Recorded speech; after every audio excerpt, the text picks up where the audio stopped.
Good evening and welcome to a regularly scheduled meeting of the Lakeview Town Board. It is December 10th, 2024, and I will call this meeting to order at 7:04 p.m. May we please have a roll call? Yes, Mr. Boggs, Present. Ms. Weatherby, Present. Ms. Olson, Here. Mr. Goldman, Present. Ms. Bouchard. Present. Thank you. Okay, we have a fairly hefty agenda packet, including with a number of items under the consent agenda. I would like to first, see if anybody wants any of the consent agenda items pulled out to go into either old new business, because if they're in the consent agenda, we can't have a discussion about them. So if you'd like to pull out, we'll talk about any of them. Let me know. Those items for the public, scheduling a public hearing on the 2020 fire contract, the amount from that contract is approved in the town budget. Approving the EMS contract with the village of Trimble for 2025, that amount was also adopted in the town budget for 2025, and the contract language is unchanged from last year. Allowing the item C under consent is allowing us to put in a town budget summary in the tax bill. We did that for the last any number of years. Item D is prepaying for general liability and cyber insurance coverage, because we don't have those exact amounts now, and we need to make sure that all of those things continue as of that are in effect January 1st, and we don't have our next town board meeting until after the 1st, on the 14th this time. And then the final one is a request to the Department of Environmental Conservation to extend the period of public comment on the Tuda Lake salt mine. Does anybody need any of those items pulled out of the consent agenda for further discussion? Okay. Thank you. And we'll leave the consent agenda as is. Under new business, I would like to add an item D. That the board is amenable to, related to heat pumps for the highway barn. And then there was a request to discuss whether or not the town board, in addition to asking the DEC to extend it to a public comment on the salt mine, there's been a late this afternoon request for us to ask them to reverse their negative declaration. Does the town board want to discuss that on the agenda? That would have to be item B under old business. Yeah, that's fine, please.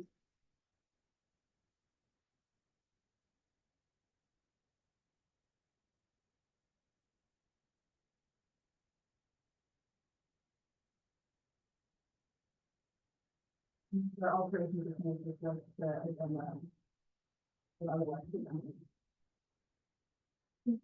Okay, they'll accept a motion to approve the agenda as amended. Motion to approve. Thank you. Is there a second? Second. All those in favor? Aye. Okay. That brings us to the privilege of the board. Is there anybody in comment? Anybody? We'll move back and forth in person and then online. So that anybody who wishes to speak, we have up to 3 minutes to address the board on subject to their choice. So, is there any I'll just say that the last minute item came from Clean, to the Lake Environmental Action now. They're trying to get all the towns to look at a resolution and potentially pass it before December 20th, in case they don't extend the comment period, but they just sent it at 5:30 this afternoon, so because it's also compressed, so I agree. Pretty good. I'll say about it. Thank you for being that. Then I just put it on the agenda, but Liz and Mike were here today, we have seen that. And I also have it on. Thank you very much. Is there anybody online that wishes to address the council? Yes, this is Chris. I would like to. Please go ahead with your notes. Okay, I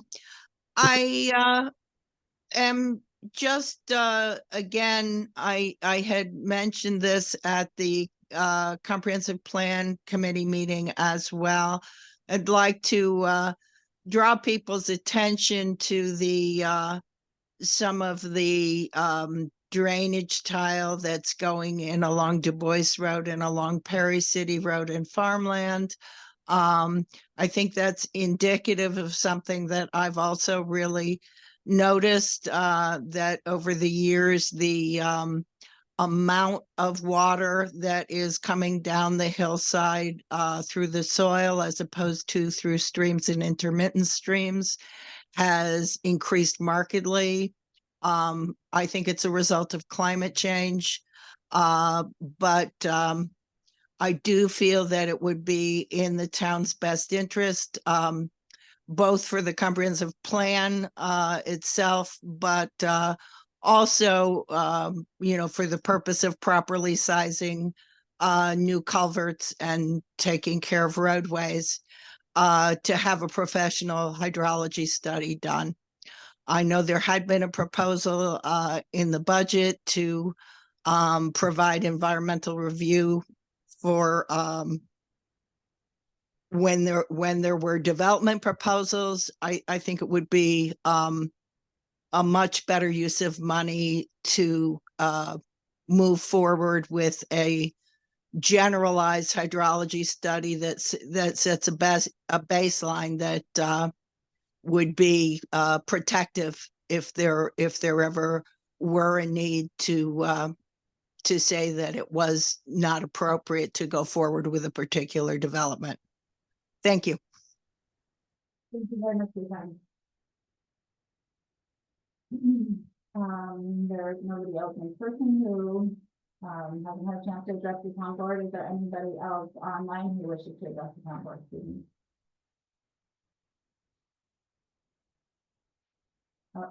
Okay, then we will move on to our next item on the agenda, municipal board and staff reports and announcements. Legislator Corman is joining us tonight, so I will hand it over to her. Thank you, Supervisor Olson. I'll start with our budget for 2025, the county's budget. We've finalized the budget, and it resulted in a 2.72% tax levy increase within the tax cap and an approximate tax rate of $4.79 per $1,000 of assessed value. And then I have a bunch of stuff about sheltering issues, sheltering updates. The Code Blue shelter, which is for folks to utilize when the temperature overnight drops below freezing with wind chill. That opened up that's a temporary shelter. We're thinking of just using it for 1 year. It's a renovated or a modified bank building on the corner of Tioga and Buffalo down in Ithaca. That opened on November 25th. And we've had about 13 to 15 people utilize that a night. And since St. John's stopped running our other regular shelter, we've entered into contract with motel partners to help with sheltering operations. Also, I'll note the Code Blue shelter is a congregate shelter, so that with mostly one big room, a couple of separate areas, but we're using hotels and motels for families for that, so they're not so they have some privacy and more safety. And also regarding sheltering, at our December 3rd meeting, we voted to authorize the purchase of 227 Cherry Street in Ithaca, and we're planning to construct a 100-bed emergency shelter in lieu of the St. John shelter closing. We were planning in the background to do that anyway. And a 100-bed emergency shelter would be almost 4 times as big as the St. John shelter, which we have found over time is needed. And let's see, let's do a sales tax, will be the last thing. This is for October, the county sales tax for year over year from for October was down 0.71%, and year to date was down 6.93%.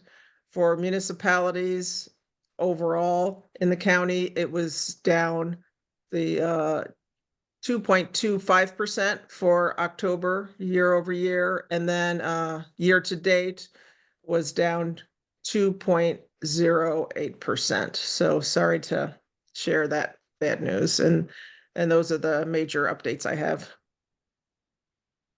Thank you very much. Does anybody on the board have any questions?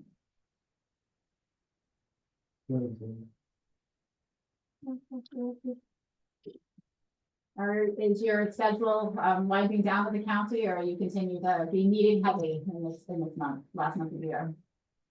We're slightly light, but we do have, some things year end to, it'll be a little bit busier than other years because we do have sheltering issues, and center of government we're still working ahead on. And Friday, I know some of you know I'm recovering from knee surgery. Friday, if I'm up for it, a bunch of us are going up to Cornell to see their cooling source and other energy facilities up there. So that should be interesting. Well, thank you for your advocacy and work on behalf of the farm municipality. Appreciate it. I appreciate it. Thank you. Uh, You're welcome. And then are there any other Roxanne's here as a chair of CFAC? Is there anything you'd like to share with us about that? No, we have our last meeting of the year this week on Thursday. The November meeting was, we went to the comp plan steering committees on Public Street 2 on natural resources and climate change environment, and most all the combined committee was there, and really good discussion, so that was great, and lots of things came out as ideas to follow up on next year. I don't know, this is not new, so I can also say about the water source protection plan committee, the technical assistant person from New York Rural Water is working away on all the maps that are needed for the draft, and it felt like he was going to have those done this week, hopefully by the end of this week, and we've been working a lot on the text committee, so we're really hoping to get that pushed out in the beginning of next year now. It's taken a while with all the changes there. The other thing I think I mentioned, I'm not sure, but the DOH folks wanted to organize a sort of well and septic public sort of workshop. That would be maybe a couple hours long, and with our CAP would run it, that we send others, and New York Rural Water will also be participating. And that will be, they're looking at doing that in late April, so like the 26th, I think that's Saturday. We're having another meeting to just talk some of that stuff too soon, so if you have any input on that type of time, we went through everything. They wanted it to be when it was a little warmer and people would come out, and Easter really late this year, it's like April 20th. And yeah, so, and there was things before that, so school vacations, we tried to take everything. So I think it would probably be 10 to 12 or so. The place right now, that we're working on that, way to, put that out in a bunch of different ways. That's really good, finding interest in our chat, which is really helpful. Yeah, so yeah, that's fine. Oh, and also as you all know, sorry, that for the $100,000 grant, please, so that's really great. And we were fast enough, so that's good. Thank you. We'll keep working on that. Thank you for the opportunity. I might want to bring a presentation, do a little presentation in, that's why. This to give you some of the data that we collected. And some other things. Anyway, that's it. Thank you very much. Are there any number of numbers you would like to make? Update about the- On the comp plan. We did two of the focus groups, in the middle focus group on this Friday. For the folks that are involved in. It was. Community services, the infrastructure, yeah, so transportation, right. So, invites have gone out, I think they're gonna get pretty good attendance. Well, the conference will be at a table at Winter Fest on Saturday, and then we'll get, some feedback from folks that were walking around. They didn't like. Those are very interesting. I should imagine people on our sidewalks, people on pools, people want to protect the parks, some people want more parks, there's a range. And then I think there'll be more communication with communities, but I believe we're hoping that the January 9th meeting, which is our next complaint standpoint meeting, if the town board is willing to come at 4:30 and do that visioning session with the complaint standpoint committee. We'll then know tomorrow or the meetings. We'll do check into that. January 9th is the organization, and January.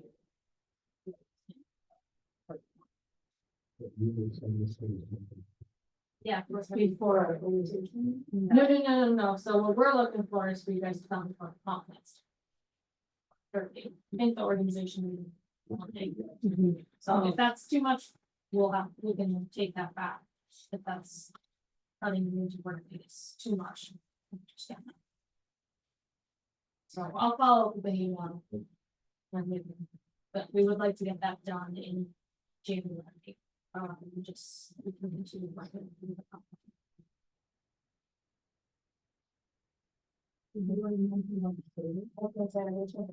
Yeah, we do have a survey, and the person, we can get it to you, so we can put it out on Facebook, as well as the town newsletter, but there's a survey that's similar to the one that was done back in 2009, there's a couple updates, obviously, with some different factors.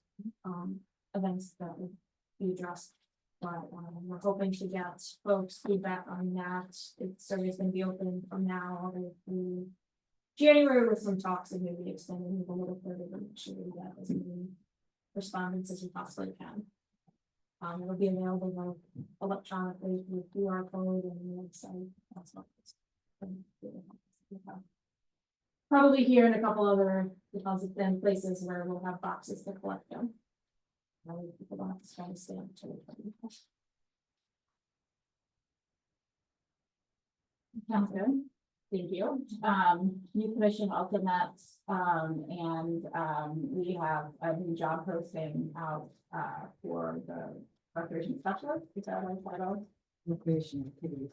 Recreation activity specialist, so that's up on the civil service website. We're doing some external advertising, and I actually have a first conversation with somebody tomorrow, who may be interested in it. But we had a pretty I think robust conversation with the commission meeting about providing services. Yeah, we did it in person for the first time, I think, in several years. Maybe that was fun with everybody. And we've worked out a really good relationship with the county. We're turning in annual reports, coming up for that. Am I missing anything?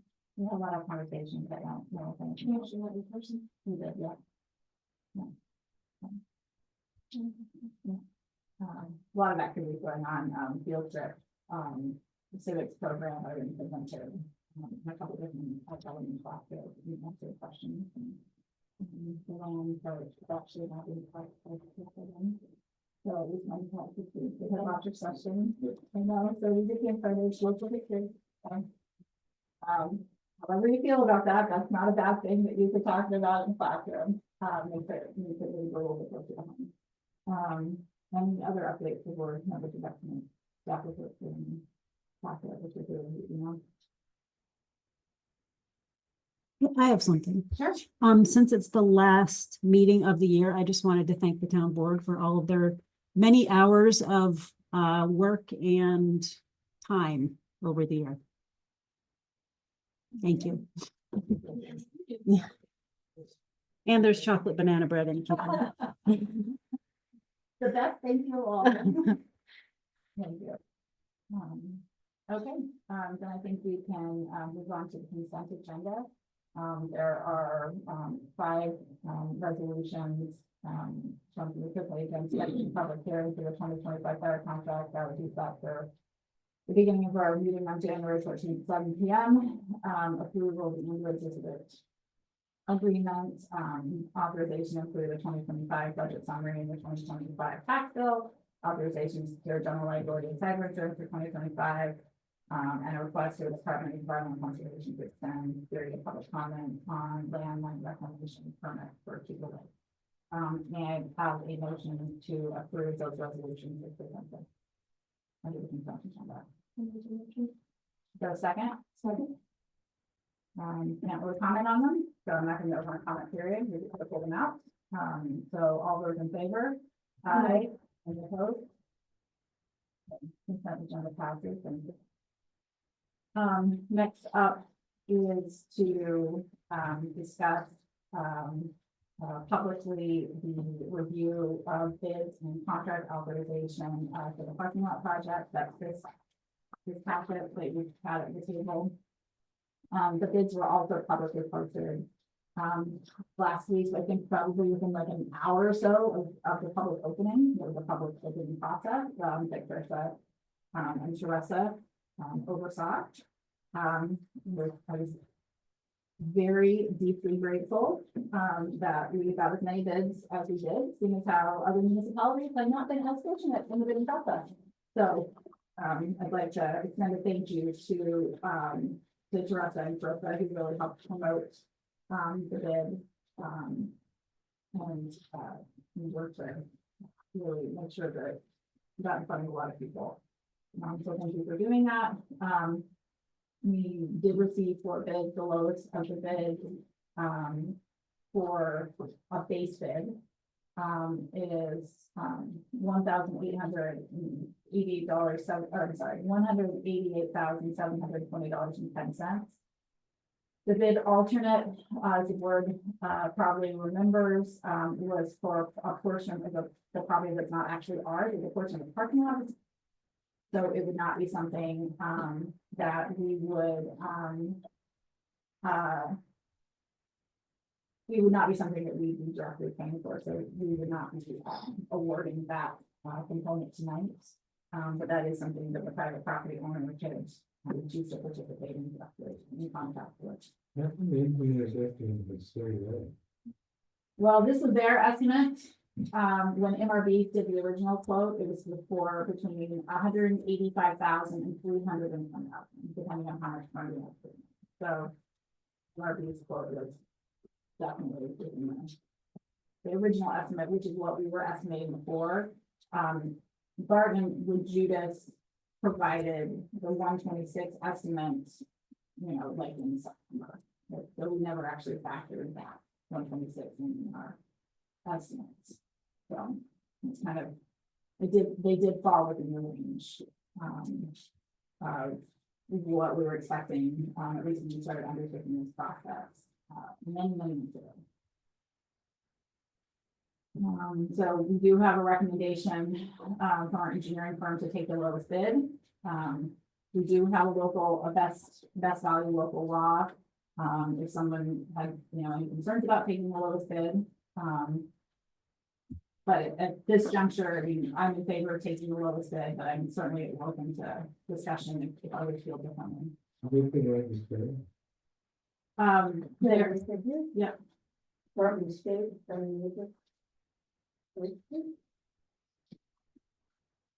oh, that's good.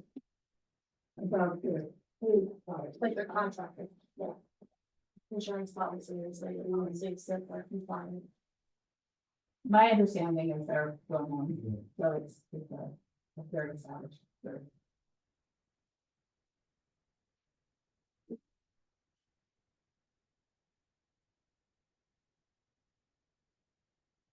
Happy to have a conversation further.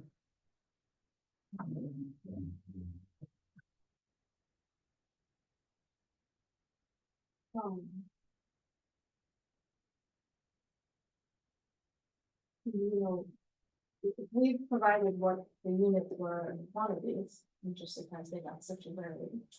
We didn't actually provide them that. Oh, so let's just say 30. That's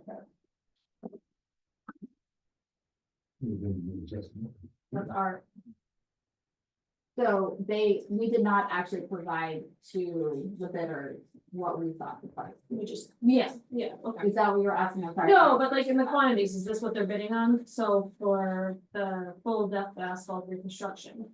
We're saying it's 830 square yards. So JMR says it's 117 a square yard and then. Dalrymple says it's 139 a square yard. So they all base it off the same numbers, it's just whatever they have access to in terms of asphalt development. Resulting in Boston. That appears to be worth it. Looks like the engineer's estimate is really low on the cost of materials. That's probably, my guess is, well, I don't wanna hazard a guess about how paving works, because I have zero experience in paving, but I do know in my other work outside the town, we're making estimates on what prices are gonna be based on generally lack of clarity on those things. In doing so. So I would imagine that maybe factoring into that, like probably could be that, you know, what the contractor has access to and something.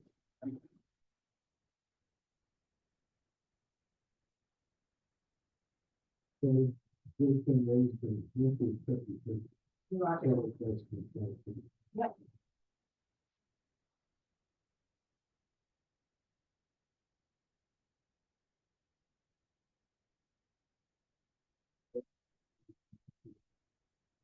That's part of the contract. We got another contract coming up, with the amendment number that we're going to move on to next. That's part of the contract they cover. They would make sure that we end up with what we want.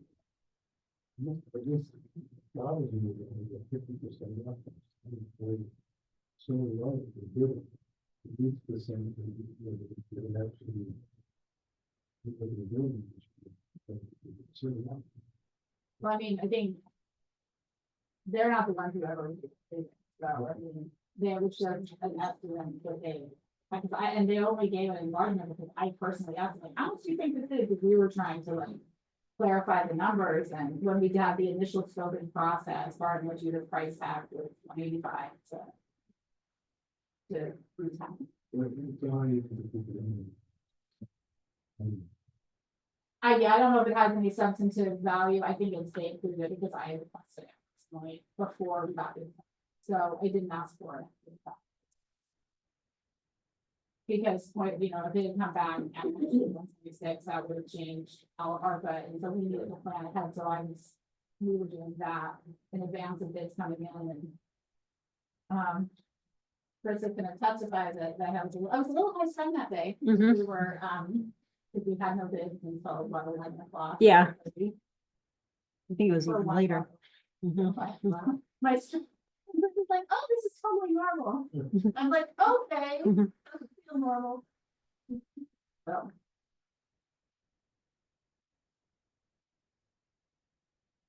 so once. I think Richard just.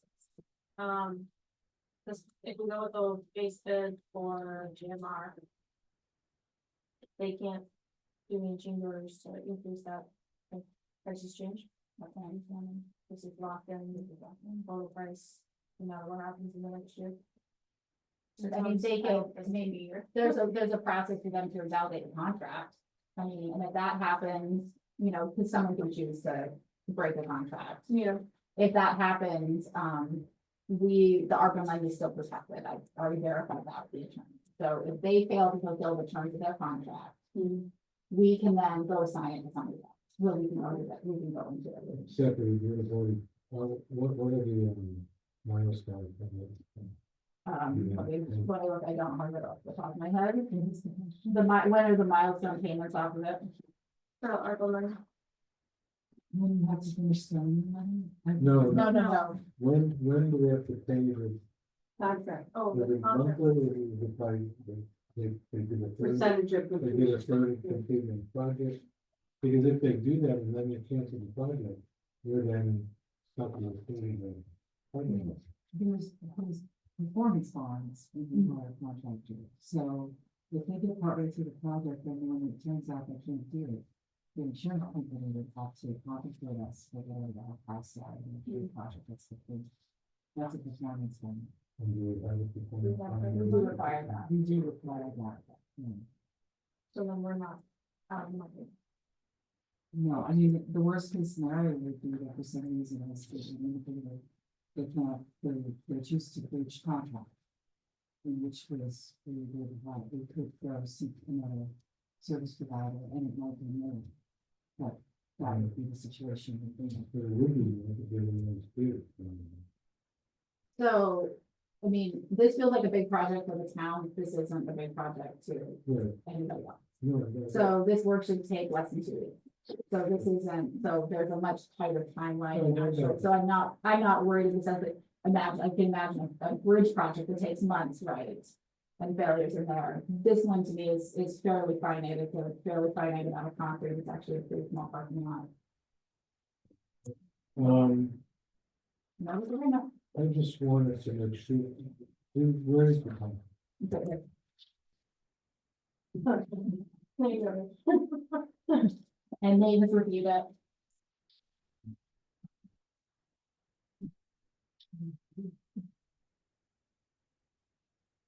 Yeah, it's real big, yeah. Yeah. Is everything good? Nate has, yeah, I mean, this is part, like, it's all been gone through. It's Bartlett and Judith drew that up? Yeah, I'm sure it's a standard contract. yeah. What I wanted to make sure. They can't use the contract. Well, it's close. It has the contract in there. But it's Mark absolutely- Yeah. Yeah, We but can't. usually big packages. Yeah. Yeah, the price goes up 20% next That's week. what I was wondering. They too. can't, they wish, but there's no clauses in there. Guys, they be able to go to market and raise the pricing. The town board is only authorizing this amount for the contract. If we have to go back and renegotiate, that opens up the contract again. So the town, they will not spend any more money than we negotiated, or if they cannot meet the terms of this contract, then they will have failed in their contracting, and we will go somewhere else. Or renegotiate about. So we're protected against raising costs. Yeah, I mean, we're locking in a price. The town isn't gonna spend $1 more than what we contract for. We're not authorizing you to negotiate any further on that. We got that, but we don't. We got nothing. No, I mean, and I totally get the concern. And if, you know, heaven forbid some global, catastrophe results in asphalt prices jumping 100%. Then they might decide that they can't fulfill the terms of the contract, at which point if they've started work, which, I mean, again, it's such a small project, I'm not particularly concerned about that. It would be more in the build up to that. And if they choose not to meet the terms of the contract and the contract becomes invalidated, they will not have to pay for it. Or if they haven't paid for it, we have bond insurance. I think we started with the same. The work would be in the summer, really around their schedule, there's some flexibility, and that was like everything didn't go there. But it really is, I mean, again, like, this is a teeny tiny project for asphalt companies in comparison to like, a much larger project that they would typically do. So they're probably gonna work with around their schedule and much larger. It was all about taking care of before it gets pulled into it.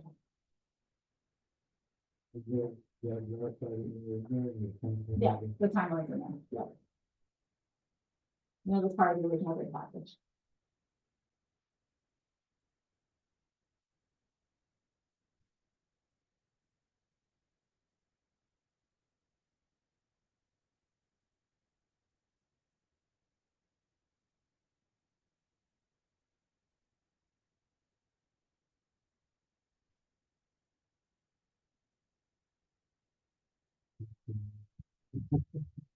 Me too.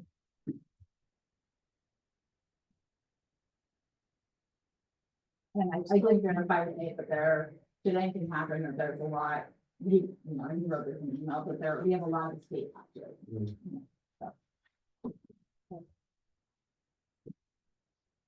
other questions? Well, just kind of. This number. Exceeds what we have left in other fund balance, so we're gonna have to take some money out of the town. It'll come out, so I'm proposing,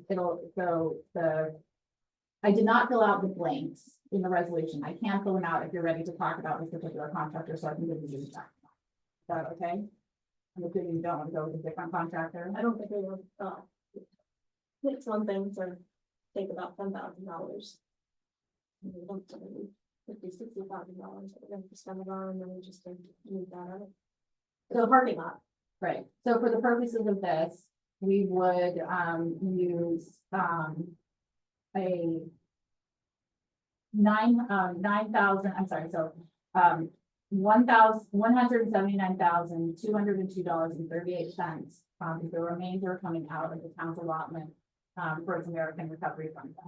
Or, American Recovery Plan Act Fund. That leaves, when we do the subtraction, from the lowest bidder, that leaves a balance of $9,517.72. And in consultation with Woodsy, we are proposing that gets paid out of the town's 85 contingency for the 2024 budget. So we have that in contingency already. And we would use that.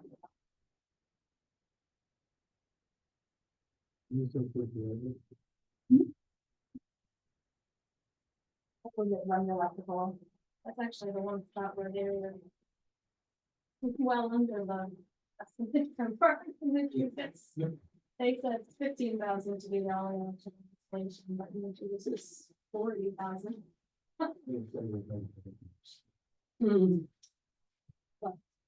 Yeah, and it's topsoil earth establishment in the area for restoring green. Painting. I mean, this is everything that we've wanted. So I mean, it's funny though, because they, the lowest bidder, the other bidders were coming in at 31 and 45 and 55. So like, apparently it's actually working so far off. Right, so the rest of the bidders. And this JMR excavation, mentioned, are they subbing out the electrical stuff? No, we Are they had to. doing it? Right, and they'll just do it.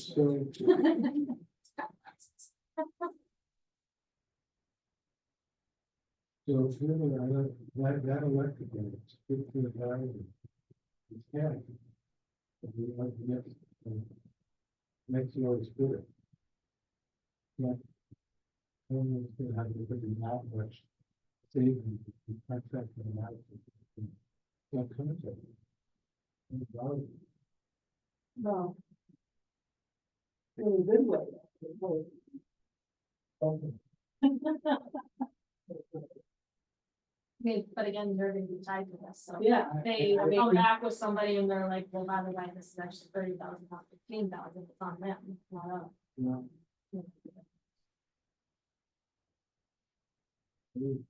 But I just think there's a lot to save. And you're not in control of your setting out. Your own pricing, your own pricing. Because the subcontractors.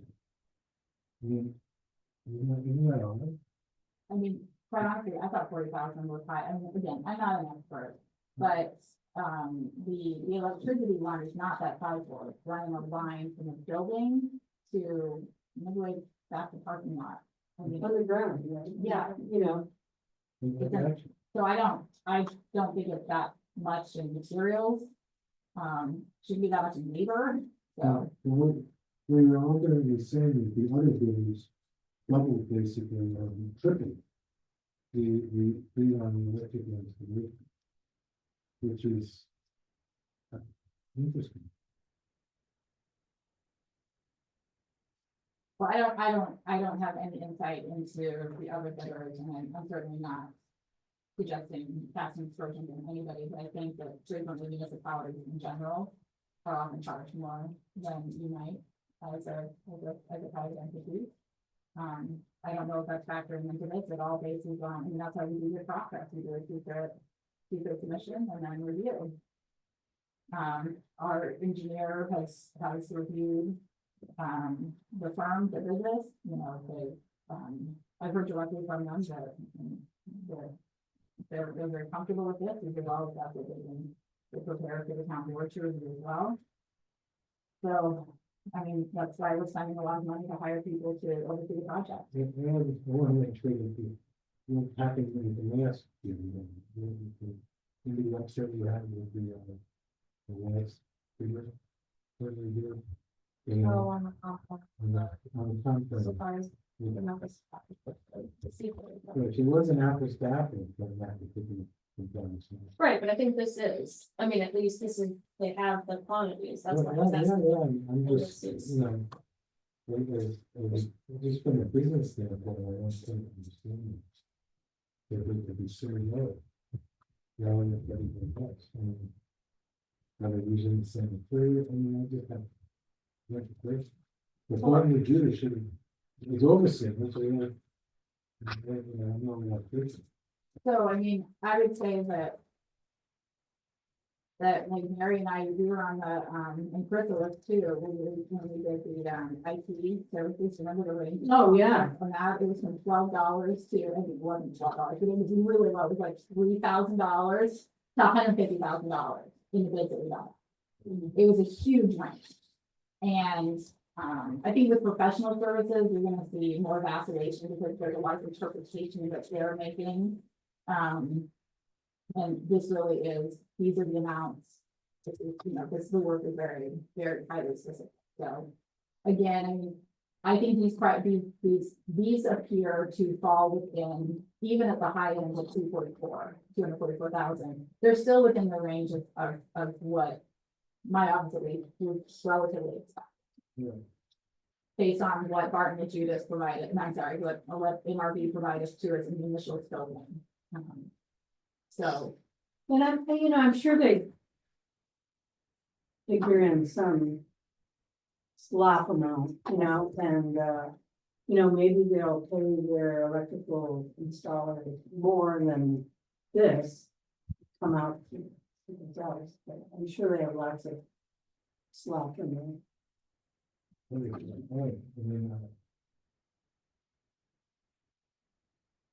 well, if they come back and say we were grossly out of line, X, Y, and Z happens, then we still preserve the flexibility of having kept the federal funds and we can get a new contract and.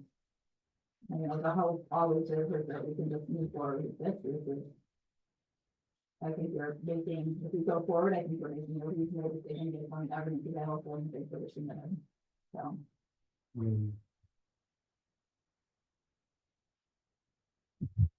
It's funny that this engineers have to be 40,000, and that's part of the Jewish, right? Is that their? Yeah. That's the 40K? for the electrical. Yeah. Which get more engineers. Contract.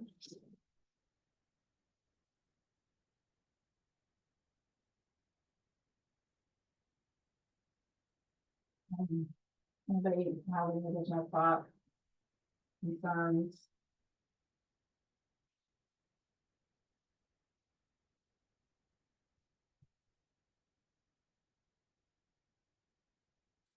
I would just run this by one and just print this out and see what they say.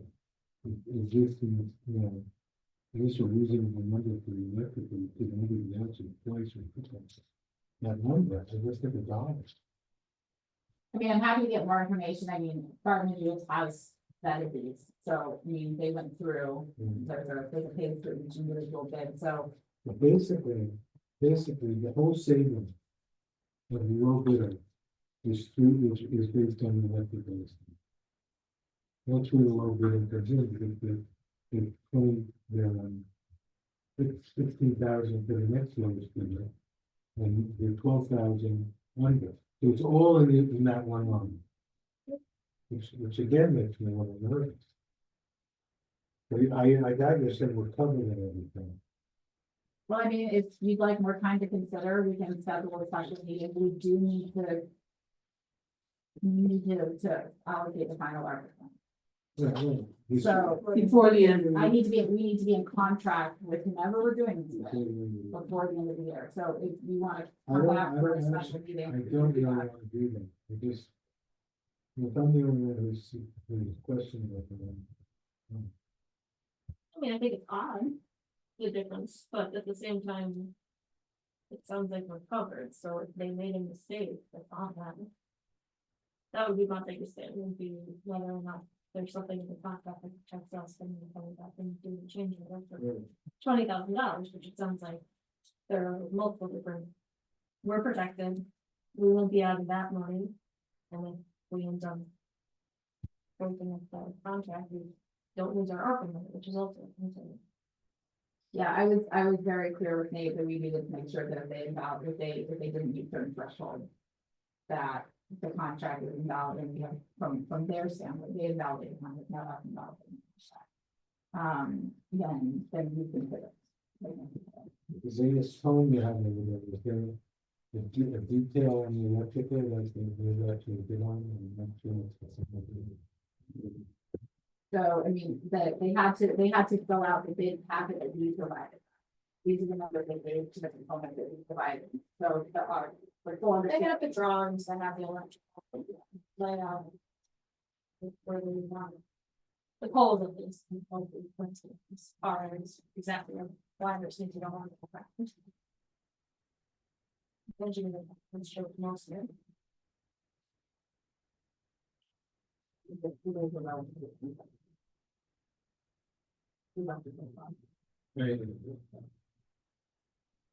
But I mean, again, I have no problem with scheduling a special meeting. There's time left in the year, if you want to go back to Barb or do this, and ask for clarification. Ask me certain questions, and I can do that as well. That's another concern. Relative. Unexpectedness, you know, 2 or 3 points. Because in every other line, that's not the case. Right? So this is peculiar. Every other line is within, you know, percentage, not 100, but 2 or 3 times. The difference. That's what. Well, the topsoil and most expensive is half of it. So, did it look for you to 5,000 versus 11. We're doing it. That's really more. Yeah. Yeah. Yeah. So, I think there's just gonna be, and also, pavement cement. $1,200 versus $250. I mean, they're small numbers. Yeah. And this is just the big number. Yeah.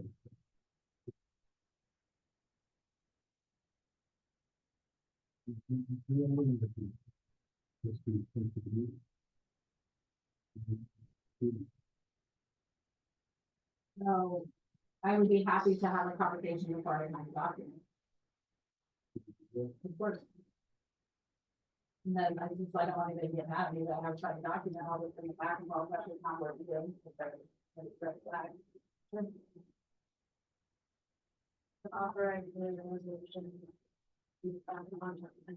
Discussion with Martin, which is on the electrical. We can work that into the resolution. I will sign though if I don't get an answer, correct answer. So, I'm happy to do that. Because I feel like the contract terms have changed. from my understanding. My understanding of this juncture is based on what our news is presented, but this is a truly an apples to apples comparison on the very specific. And so if that is not in fact the case, I would verify that. If it's not in fact the case, I would call a special town meeting. Not just asking that, your experience, that kind of discrepancy, is that the one? Sure, absolutely. Sure, happy to. That's, Does that give allows them to be the lowest bidder?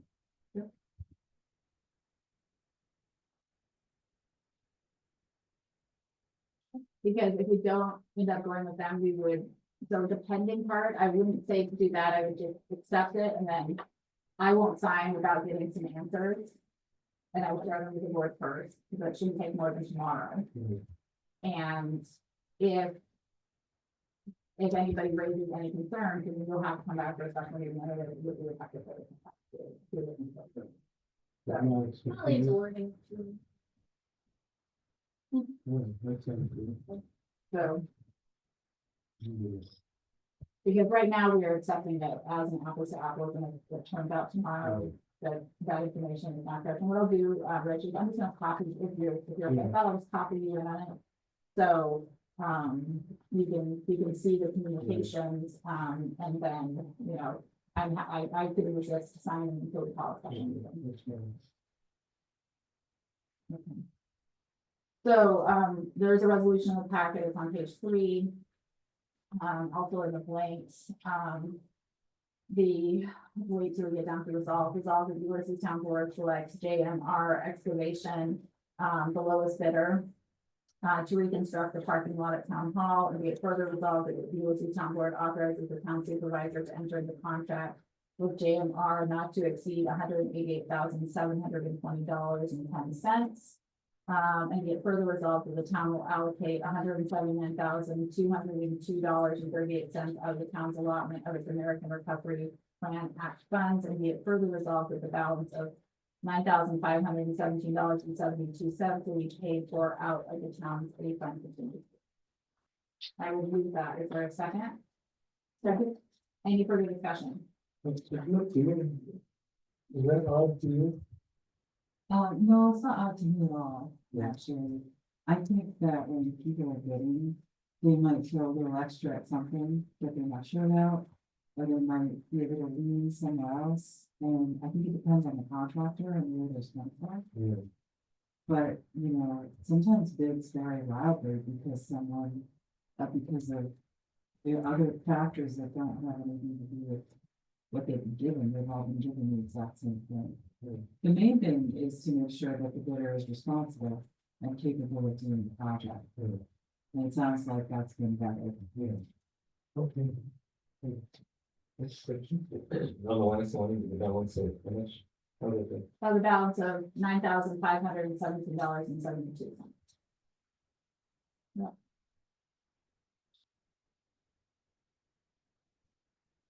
Okay, there's a motion and a second. Is there any further discussion? And I will call for the vote. All those in favor? Aye. Any opposed? Okay, motion carries. And as I did mention the word verbally, I will not sign until we get an answer to the question. And if the question is not accurate, then we will then be prepared for a special town board meeting. We will do that. Okay, that brings us, Richie, do you want to come up here for the next item on the agenda? Sure, many pieces of paper.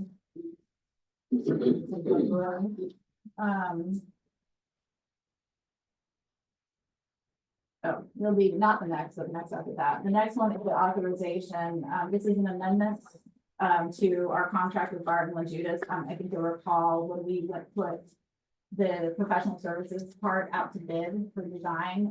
We had an escape clause in authorizing the design or authorizing or accepting that bid, which was if we were unhappy with them in the design phase, we could in the initial design phase, we had an escape hatch to be able to go with a different contractor for final design and construction. I never heard any concerns about going with them. I didn't have any concerns going with them. So this is the second part of the contract And this is for, final design and construction oversight. And this was part of the original bid, and it's in compliance with their original bid for the entire project, because they bid on the entire. So, but we do need to authorize a contract for the remainder, been verified by Nate. We also double checked it against the bid. I double checked it against the bid, so that's what this contract is. Does anybody have any questions about that? So this is not new $50,000, it's new money, it's just authorizing the rest of the contract that we got originally authorized in Yeah. August. And that other part was for 22.5, I believe. Maybe 11. And this is also community marketing. This is part of 80,000 we approved. It was 72.5. It's still 72,500. Yes, no. Yep, this is just the other part of that. No, you probably. Right, thank you.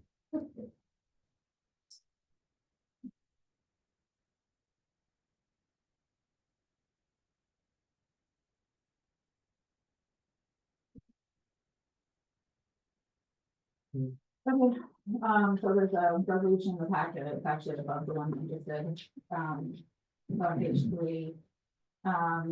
And this authorizes me to sign the contract amendment, for Barton Virginia for professional services for the parking lot for $50,000 to be paid for out of the county lot in the parking lot. So I will move that. Any further discussion, any questions? Okay, call for a vote, all those in favor? No. Aye. Thank you.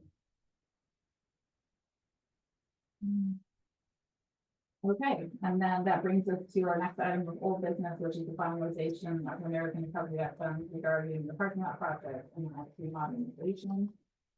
These resolutions are, reflecting, activities, that have already effectively happened and been paid for by the town board. The first resolution is, and this, what we do is we're passing this resolution, so it's very, very clear in our documentation, and then we go back for our final closeout essentially, with the federal government, that this has been codified in the language, even though we have already, paid for. Yeah, it was in the board packet. This document supports all the numbers in the resolution. Yeah. Including what you just outlined. So Lucy's here in case you have any questions, we could like to go over that, Yeah. With her.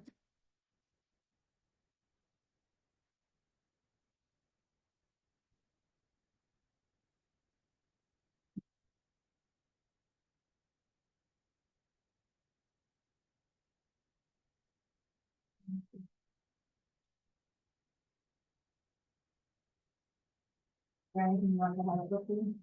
I think, there is a second page to the document, where the board had approved in July. A total for the IT money, and there were 3 additional expenditures that weren't included in the document. And those are highlighted here, they're still part of the same project. But there are things that occurred, primarily as we're implementing the phone system changeover. So that's included in this total on the summary change, but that 30,700 is a little bit different number than we have to do in July. So this is just to be exceptionally clear of what the actual spending has been for that project, which is in your summary. And of course, the other spending that had already been approved at different times, some in the prior years. And then, of course, the resolutions that we just approved in terms of the parking lot, engineering, construction, and the balance of the funds that have to be paid from another source. Here, at this point, we're not authorizing payment of anything new, it's simply to, reflect. The use of these funds. Yeah. So the first resolution on page 4 is related to what they mentioned about the IT, modification, again, you spoke of already been paid. That it's, qualifying an additional $3,630 spent. So that's what that's resolution basically, just allocating it. There's a second. All those in favor, I'm sorry, is there any further discussion on this? What you're saying is these three lines, we paid for those vouchers, Yes. but they didn't have this amendment. Yeah. All those in favor? You good? The next one, again, is, next item related to this is like the codification of paying for the parking lot engineering services out of ARPA funds. Again, we've talked about this, but this is just that resolution that makes it really clear. The whereas is the board accepted that is $72,500 services.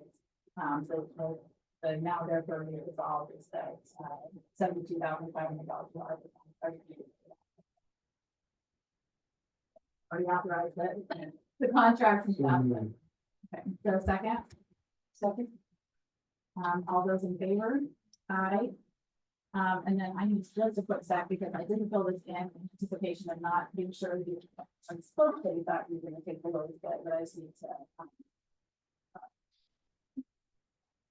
fill in my blanks, count that lids.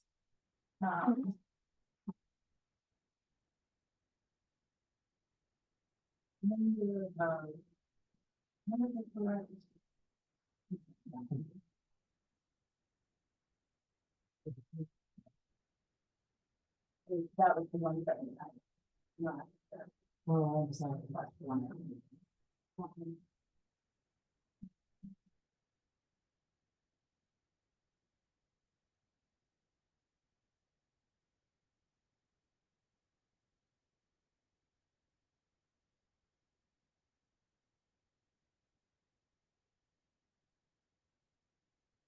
Okay, so, for this one, the whereas is the, Ulysses Town Board accepts a bid of, $188,720.10. I just want to double check that, am I? So.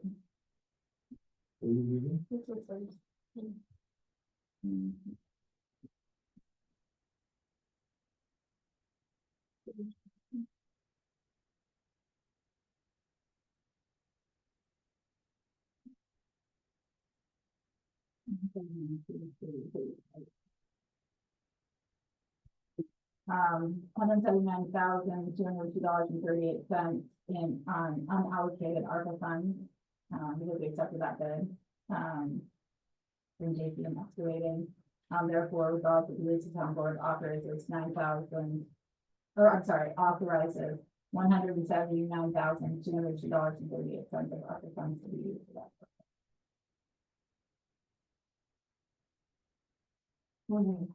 So I will move that. Is there a second?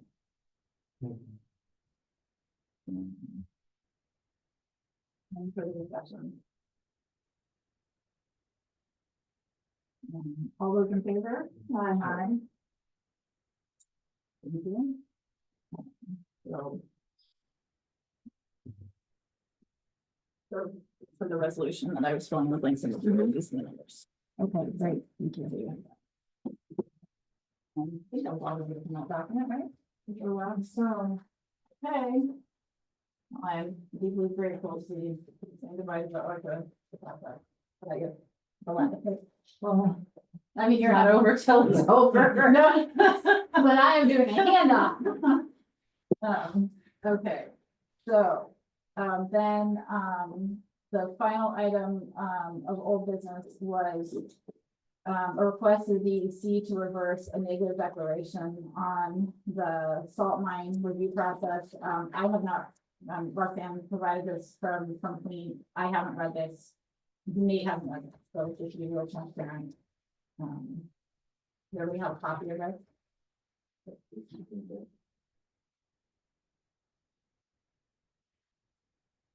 Yeah.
The form.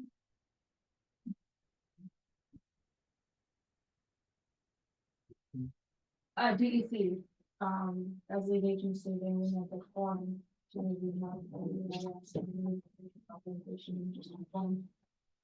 We can do this, I feel like that one.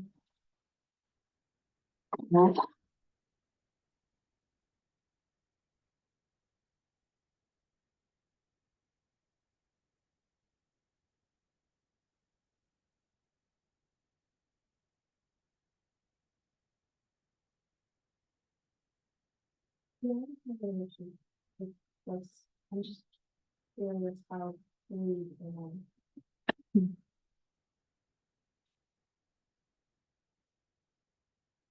want to know that. We were saying that we're gonna trigger the one last, which then also includes a sweeping statement and several other occasions, which would be two. But then three brings in the reformation plan and bond. And again, I don't know how much really. I don't really have any more information on that. If the board wants to use parts, not all, I mean. I don't think. Number three, the company done. Pretty done, not, okay, probably there's something they're going to fund is going to do. Yeah, application or something, so like. Provide. But if they can do this, you have an application for the project. Sure. That's how we do for the year. The money will be from the side. Store. It's like. Three different conditions.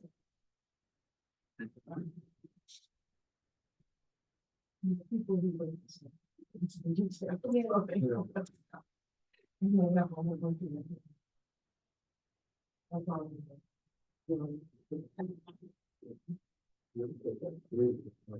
This is, yeah, I just don't see how it relates. Overall, yeah. Well, I mean, I think so. We just approved requesting extension of public comment period. The public comment period is set to expire when next week. Yeah. And so, you know, we've been getting that out in front of them is very good. You know, I think 1 and 2 is probably the most time sensitive. We could do a little bit of a research on the 23 if we know there's another letter. I would say that the 1 and 2 seem most time sensitive to me. Like we'd like to slow down the process, hear from the public.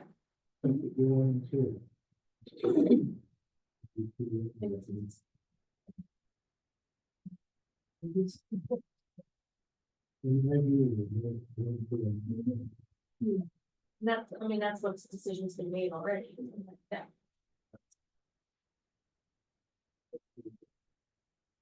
Okay. I bet everybody.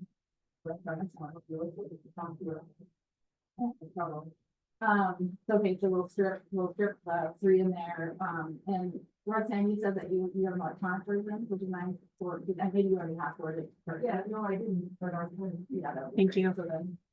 Have to copy any. Oh, yeah, of course, I just, it was so late, I didn't. Or, no, I appreciate that.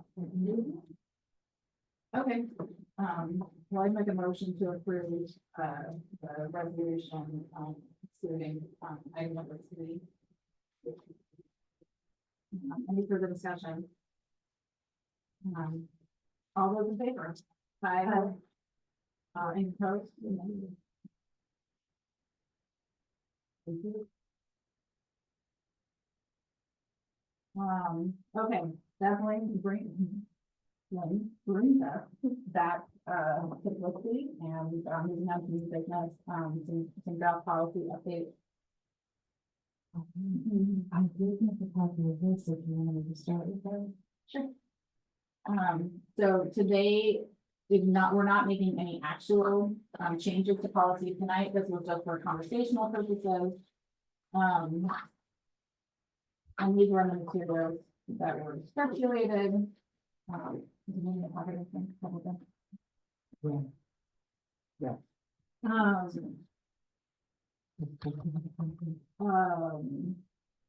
You have an electronic. copy. Yeah. Yeah.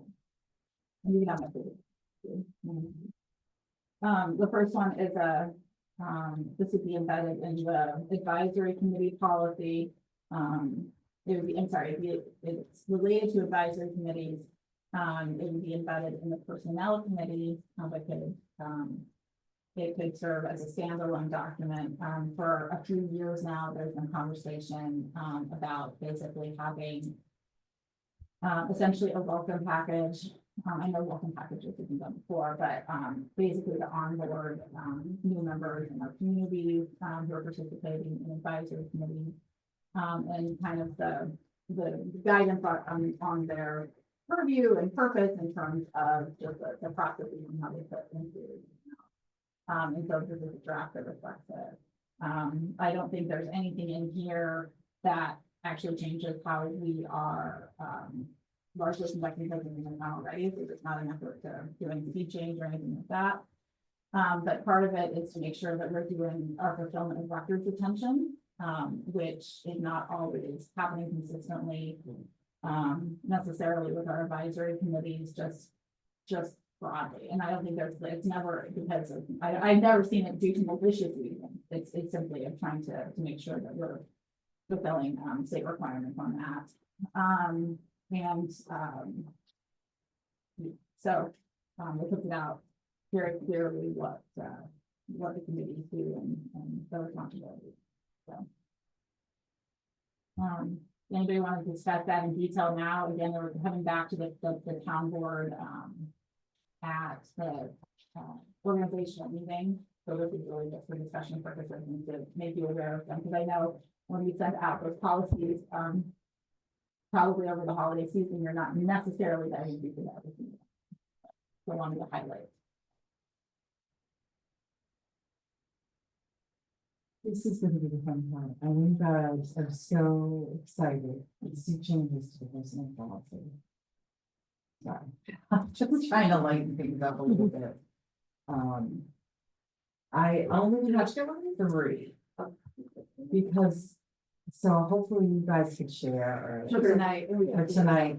I did send it out electronically. I actually read it.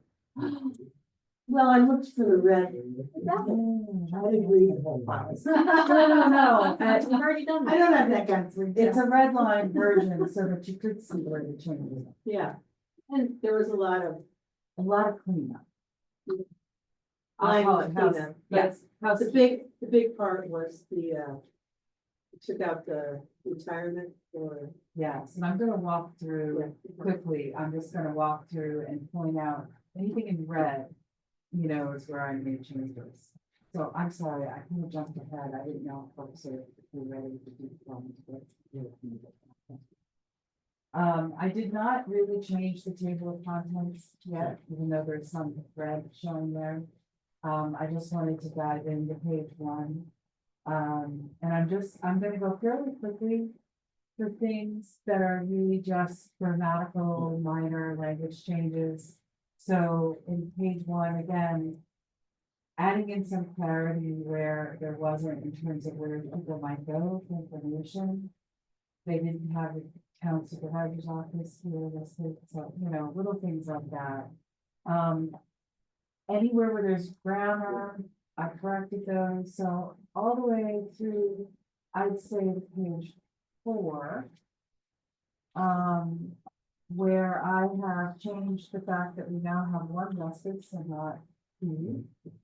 And I have commented, I've also added in references to appendices that are not new. They've always been there. These appendices actually acknowledge that I received this. There's one for employees and one for board members, and they're not new, but they were never referenced in the policy. So I'm adding in that parentheses, see appendix A and A1. I also had a question here or a comment, I think it's the only comment I have. Do we want to point out that, appointed officials and volunteers are also subject to applicable portions of this policy? That might be something. we want to add. Because they are. So, moving right along, I think if we move to page.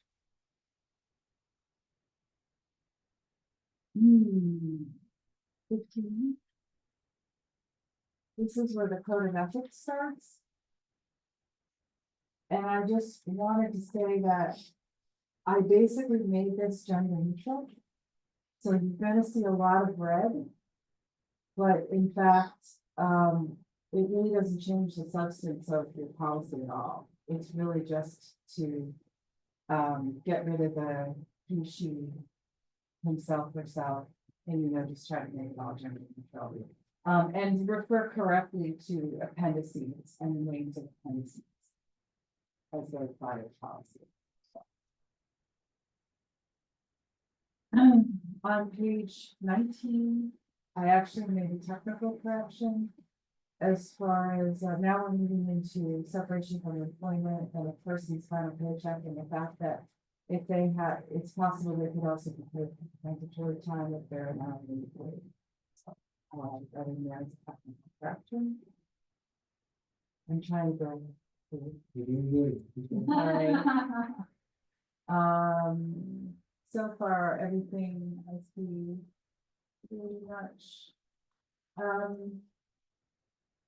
Page 27, communication, section 411.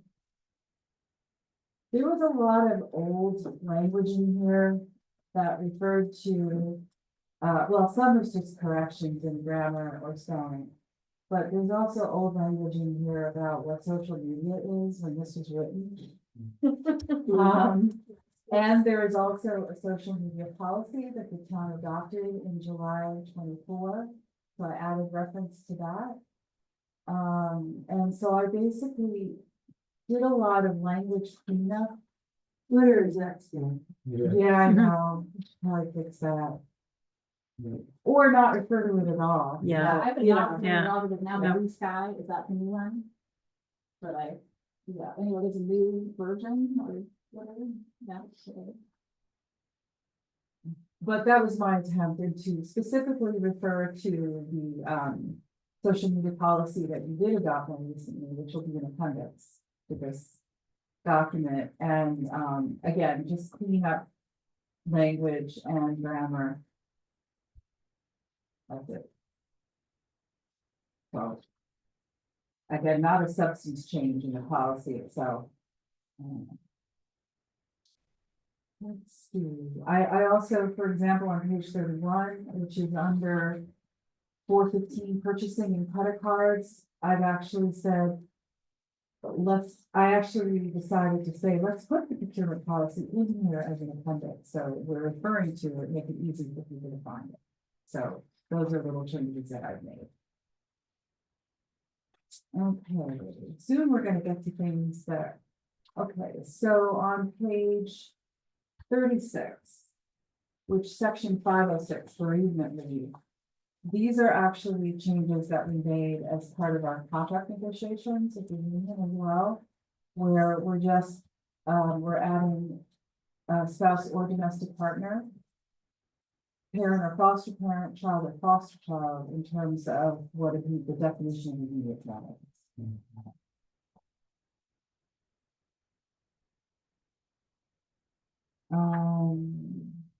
Again, I think I've added some additional references within the document, say on page 37, where it's important to look at more than just one section. Like if we have a sick leave of absence policy, but we also have short-term and long-term disability benefits. So to make sure that people are clear to look there too. Right.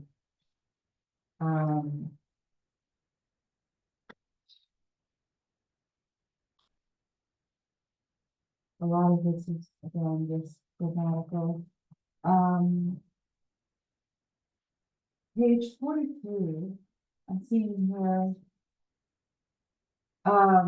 This is a technical correction under section 602 overtime compensatory time. I was clarifying that,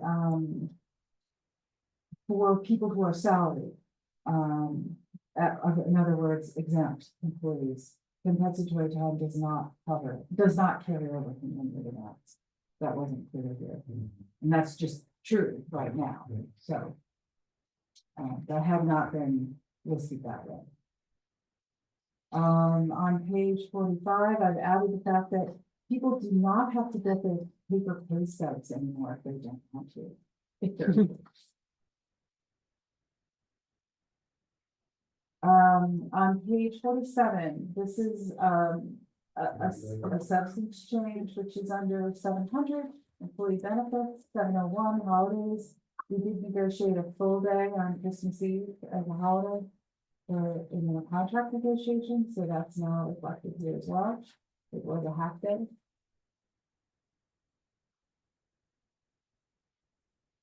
On page 49 of the policy under vacation leave. This is again something that we added when we were doing contract negotiations. If an employee resigns, they have to give 2 weeks notice, and if they shall not use their leave time in their final 2 weeks unless it's an emergency. You know, the issue being we don't want someone to announce they're leaving and say, oh, and I'm using my vacation. Yeah. You know, so that's the idea. On page 50, I think in the previous version inadvertently left a reference to elected officials with accumulation of sick leave credits, and they're not entitled to sick leave credits, so I just took that out. It's a correction. On page 52, under disclosure of insurance benefits, I added a paragraph under section 705 about eligible dependents, and in particular referring to the affidavit of domestic partnership. If someone wants to establish that for an eligible dependent, there's actually a form they have to complete. And so that's in this policy and it's referred to here. I don't think it was referred to anywhere else. So. On page 54, section 707, this is where there's a substantive change. Medical insurance for retirees, and again, this is something we negotiated with the union. First of all, under coverage, we're only referring to full-time employees, not part-time employees, who would be eligible. We are eliminating the chart that's now on page 56 of this document, this red line that you have. It's going away. And so there's a lot of references to that chart in the narrative that is deleted, and I'm basically saying that I'm just saying to refer to the eligibility and premium payments under the paragraph for eligibility and premium payments. So to be eligible for retiree coverage, the retired employee must be at least 60 years of age and have 20 years of consecutive service, period. Instead of having that chart of different ages and different lengths of service and different amounts of coverage. So if you're under 65, you know, you're covered under the insurance that you have when you retire. When you hit 65, you must enroll in Medicare, and this is not new, this is and you can choose to participate in the town's Medicare insurance plan. Supplemental insurance plan. And again, the retirees are responsible for 50% of whatever premiums are applicable based on the plan that they're in. It also says here, which is not new, that, you know, the policy that was in place when someone retired is what applies. We're not changing things for people who are already retired. This is going on. So it simplifies that, and then I did clarify some of the language around the Medicare supplemental insurance plan that the town offers, and the fact that that's available to retirees who are on Medicare, who are eligible. Well, I don't know if people have questions about that, but that's something that will simplify and I think in the long run, lower the town's liability costs.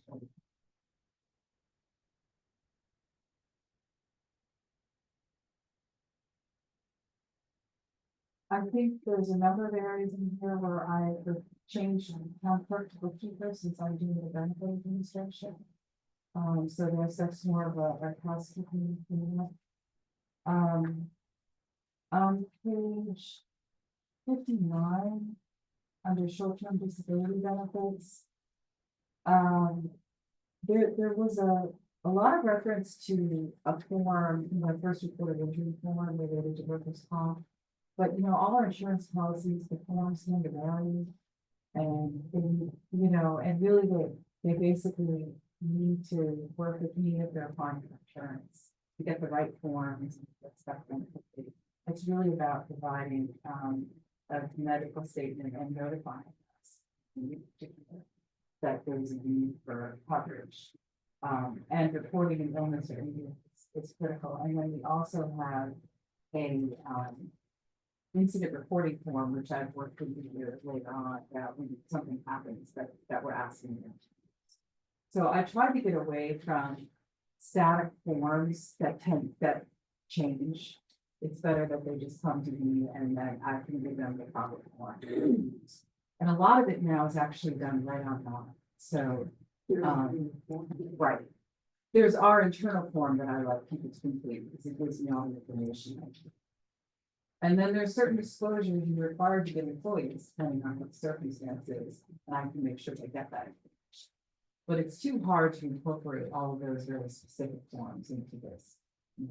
So some of those things are adjusted here.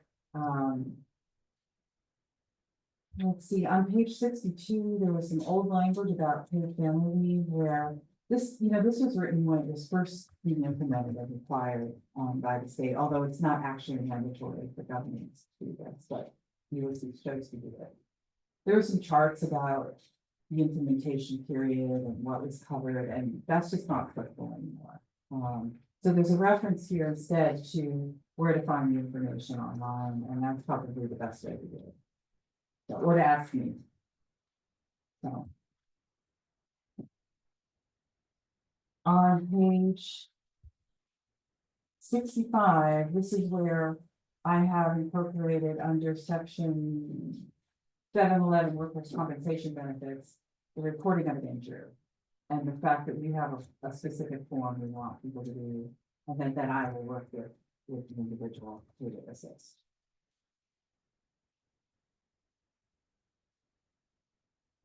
Again, I think on 66 is another example where the retirement system enrollment form was in here as a form. Well, again, it's something we typically do online. If somebody needs to complete a form, I'll give it to them. We don't need to necessarily have that in this packet. We just refer to it. So. I thought all employees had to join the retirement system. Part-time employees are optional, full-time employees are mandatory. I do recommend that all employees, especially including our summer youth employees, enroll, because it's their benefit to do that. Not all of them do, but then I help them with it, and I provide them with them if they need to fill it out. But I actually end up uploading those forms and doing it online. It's not something that we send them. It's all done through the online system.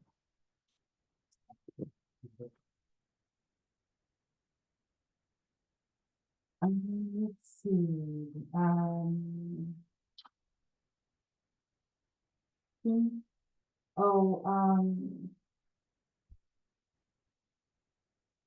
I'll just use.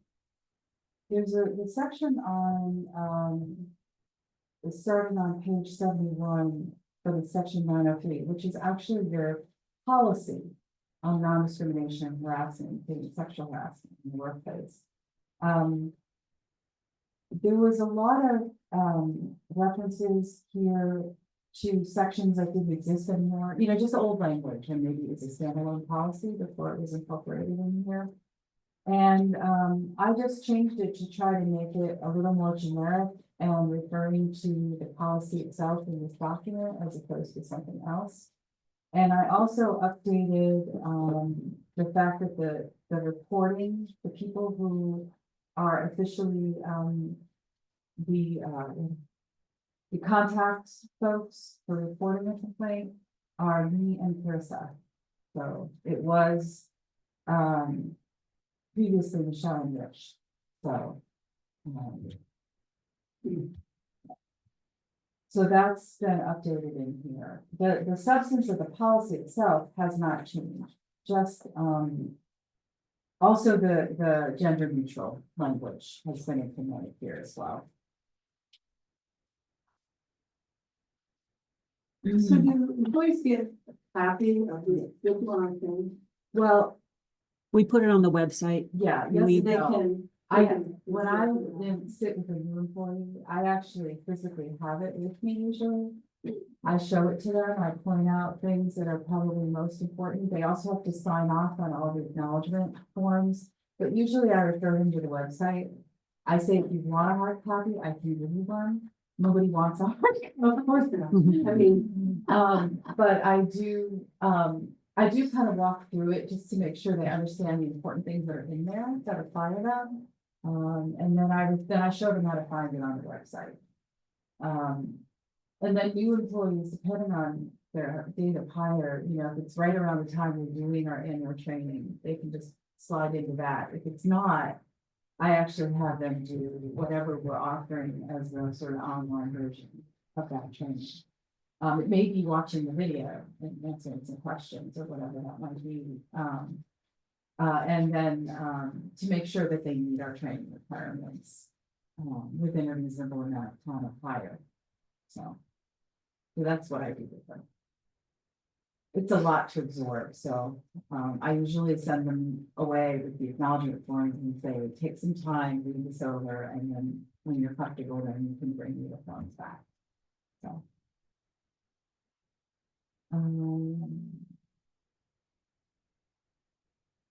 So I think, I also incorporated into, under safety, starting on page 85 with section 1001, I guess.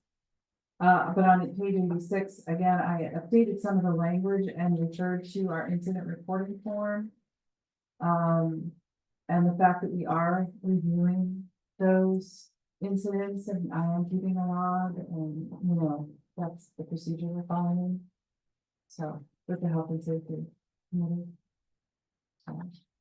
And then on page 88, I added a section under communication procedures, 1102, called related organizations and advisory committees. And this is where that proposed new policy on advisory committees is referenced in here. But basically, it's a summary about the fact that, you know, we have people who serve as representatives or liaisons to other groups, or we have advisory committees. And defining what those things mean and what people's roles are. And actually, I think it's the attorney who provided this language that I added in here about what is, you know, a town board member as a liaison, a town board member as a member of another board or committee, and a town board member as a representative of a board or committee, and then a definition of an advisory, of a volunteer, who might be a member of an advisory committee, something like that. So that's a whole new section just to clarify roles and responsibilities. And the purpose is really for communication and improvement of understanding, so. So that's a new section you can look over. And then, the last thing I'll say about this is that I have really pared down the appendices to things that I think are, you know, the acknowledgement forms that people need to sign off on, or certain types of forms or acknowledgements that we have to have on file, or things that are you know, more critical in terms of employees in particular understanding what they need to be able to do. So, like a leave of absence form, incident form, or the domestic partnership affidavit. And then there's 4 policies that are going to be included as appendices that again relate to work that employees or elected officials or appointed officials or volunteers might need to see: procurement, social media, diversity, equity, and inclusion, and advisor communications. So, none of those other policies are changing. They're just existing policies that I'm referring to in this document, because I think it's relevant. So I went super fast, but those, the substance of the changes.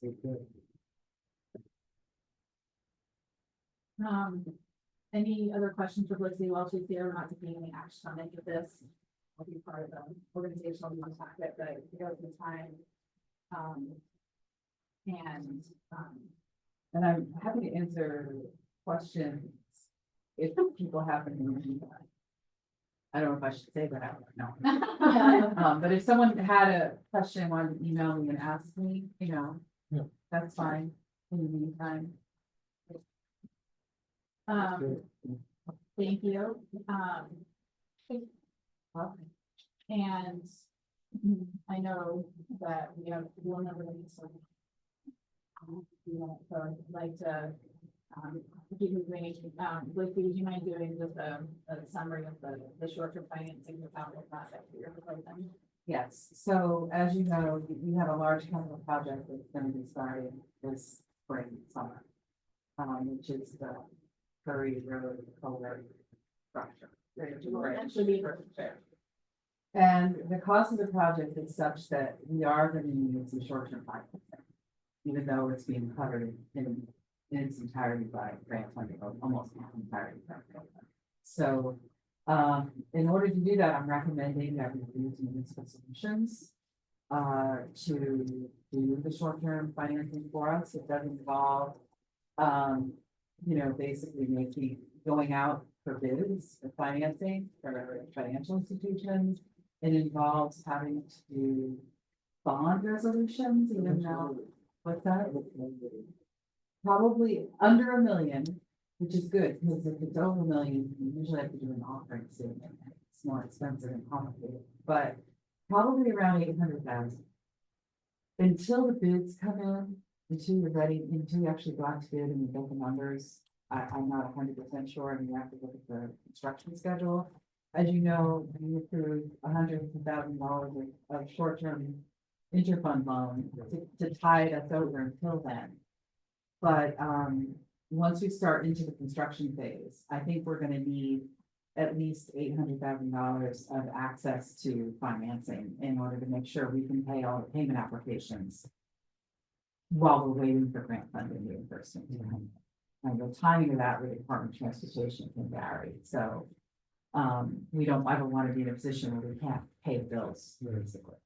So, the cost from, I asked Municipal Solutions to give me their fee schedule.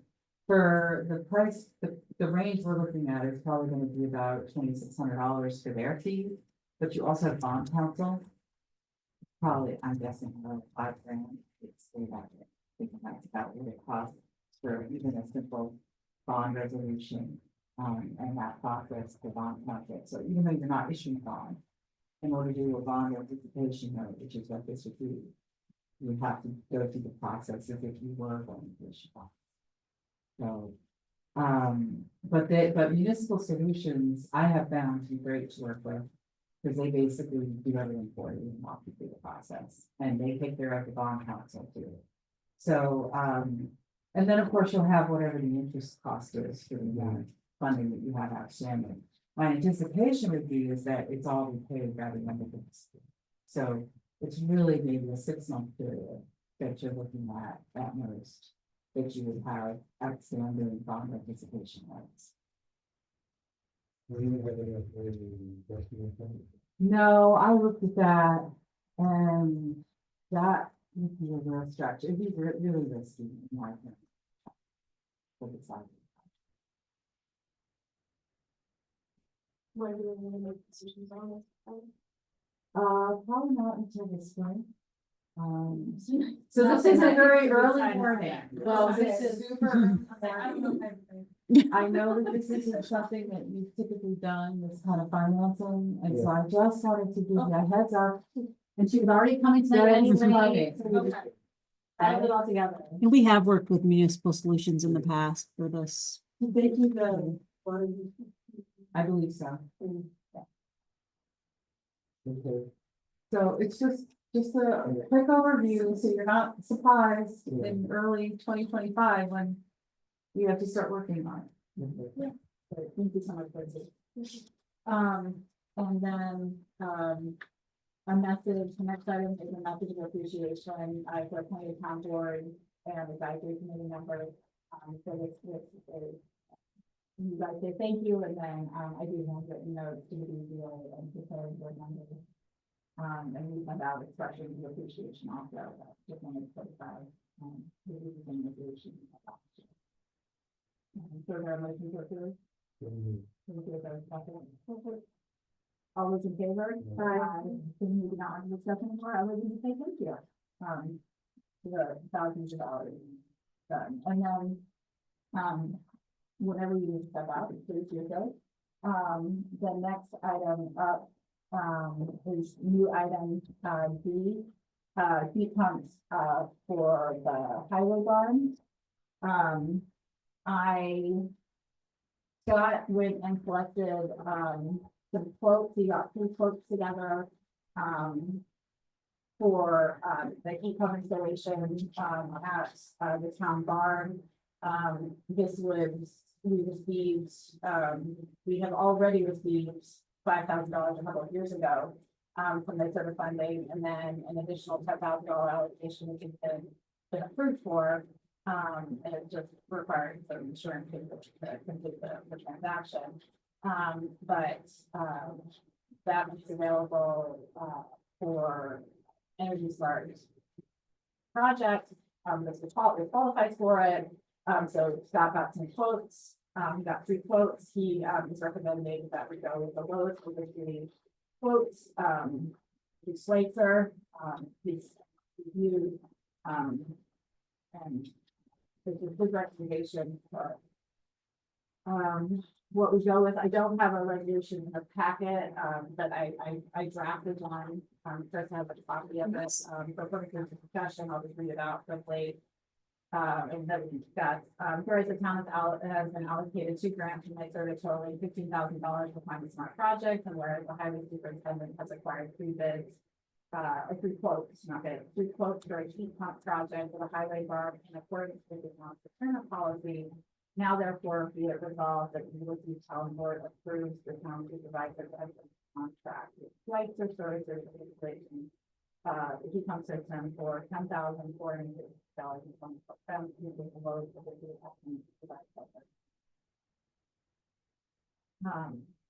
So I will move that as a second. I'm still in discussion. Thank you.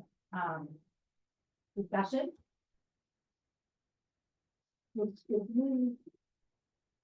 Any questions? If you have deeply technical ones, I cannot answer.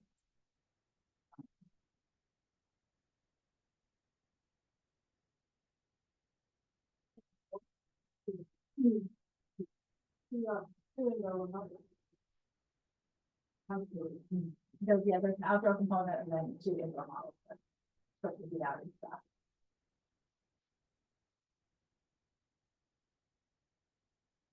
So this will, keep just the officers. Other than that, the great. Yeah, we're not being alarmed. Like the act.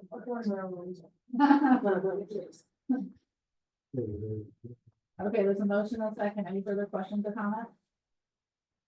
Then I will call for a vote. All those in favor? Aye. Thank you. Scott will thank you. I'm sure. Just upcoming events, closures, around the holiday, cycle. Our organizational meeting is on January 9th at 8:15 in the morning. Our regular meeting is on January 13th. We had minutes, that were shared from the November 12th, town board meeting. Did anybody have any questions or concerns? Alteration?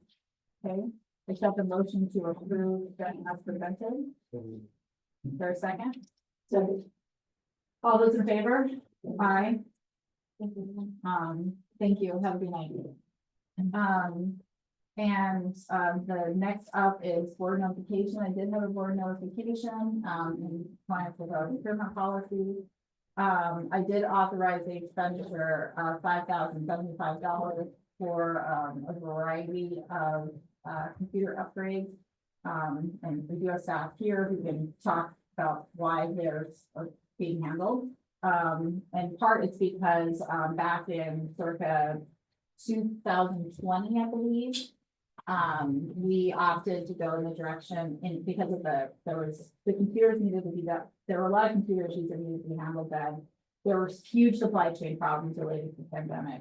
And so the town at that point, chose to refurbish rather than replace because the pricing was crazy and I wasn't here for that component of it from a staffing standpoint, but that was my understanding at the time. And now we're at the point where we have certain computers that completely need to be replaced. So the first item was for a PC and dual monitors for the clerk's office, for the clerk, a PC and adapter for the deputy clerk, a PC and cable for the clerk's office computer, a new laptop monitors and docking station for the bookkeeper who has been having a desk connectivity effectively reduce the life, and also we have to have more mobility than that desk unit. And then $60 worth of memory upgrades to my computer and to my second deputy's computer also. So that total cost of $5,000. Anything you want to, Lexi or Chris, anything you want to say about your own computer system, which is largely impacted? Part of the thing is that, in the fall of next year, I think Windows 10 is no longer going to be supported. And we can't upgrade to Windows 11 on the computers that we have, so. That's it. And there's money, this is being paid for, we have money available in the equipment line for the 2024 budget, so there's no outside budget expense with that. Questions? Okay, and then you had budget modification? I do. Thank you.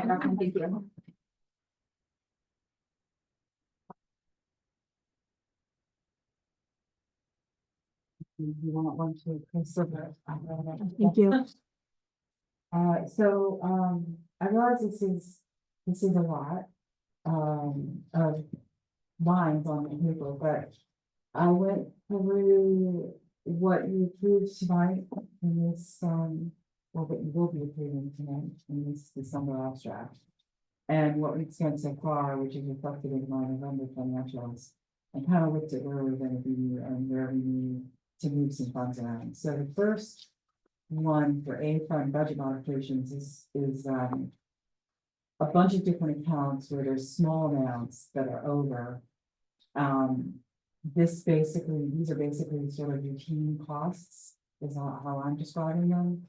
Where like postage is just more expensive and we're gonna go over. So these budget mod requests are where I think we're gonna land.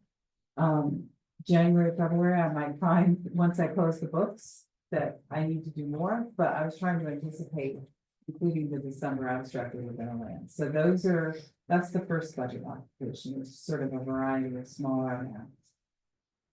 The second one is related to just a reclassification of spending between adult recreation and other recreation activities. The third one, the board approved a survey, a land survey, and it needs to be paid for, and you may not have had a chance to look at it yet, but in my report to the board, I'm noting a second mortgage tax payment came in at another $35,000. So we're well over what I had projected. And so I'm proposing we use some of that fund to pay for this. And then, as you just approved, we're using ARPA funds to cover the engineering contract, and we did pay Barton Hughes 22.5, so that covers that. So that's the A fund budget model. In the B fund, in the first case, we're just reallocating budgeted legal fees from one category to another. You know, as opposed to sort of a general planning and zoning support to being more specific to the BZA and planning board. But in total, they're not changing. In the case of the comp plan, I had estimated what I thought we would need to get for this year, and as we know, it's a multi-year project. So, based on what we've paid, the MRB, we need to move more of it into this year, and I'm proposing that we just use contingency funds to cover that. Whether it's that or fund balance, but it's really just timing. It isn't really a change in the total cost of the project. In the case of some of the employee benefits, in particular the health insurance, because we did add a full-time position in that area earlier in the year, the insurance costs were up from what was budgeted. But we have lots of money in our, I shouldn't say lots of money, we have adequate money in our contingency for employee benefits specifically to cover these costs. So I'm recommending that.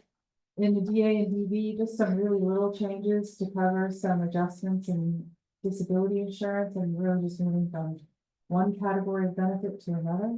One bill came in a little higher and one came in a little lower. And on the last page are all the water districts in 1, 2, and 4. Really what we're looking at is just increased activity. So if revenue's going up, water purchases are going up. And that's what's reflected in each of these recommended budget modifications. In the case of Water District 3, we are reallocating some of our costs for the purchase of water to water loss as opposed to just general water purchases. In total, we're not going over, but we are identifying that we have more water loss costs. And that has been an effort by numerous people to try to identify that and correct for that. And I think we have, for the most part, identified some meters that we've corrected and other things to try to mitigate it, where we had one quarter where the water loss was a little higher than we had anticipated. So this just reflects that change from one category to the other.